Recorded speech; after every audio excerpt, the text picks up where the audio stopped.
So not only did Quillan Salkilld just dispose of Mateusz Gamrot in the first round, he did it in the area where Mateusz Gamrot is most formidable, like he took him down and submitted him.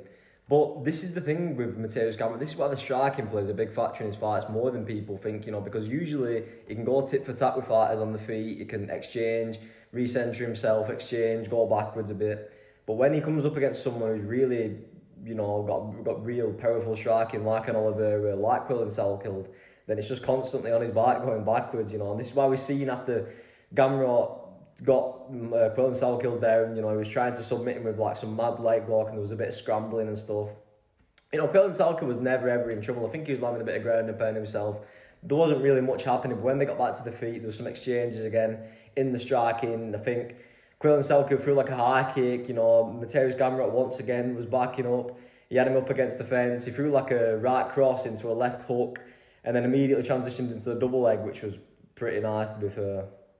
And then once they got Mateusz Gamrot down, there was actually a very decent resistance from Gamrot. Like, he was very explosive in the first round, still scrambling very, very well. I think Quillan Salkilld went from like having his back into mount, back into having his back, so really, really good control from Quillan Salkilld. So that shows how disciplined of a grappler he is.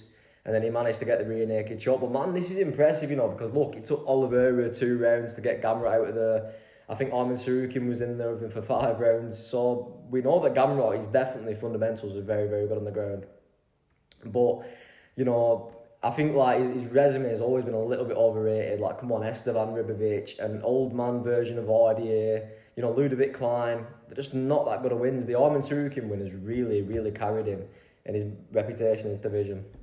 But nevertheless, this just shows how good Quillan Salkilld is in terms of an all-round, comprehensive point of view. He's got it all, man. He can strike, he can grapple, so we could definitely be looking at a future champion here.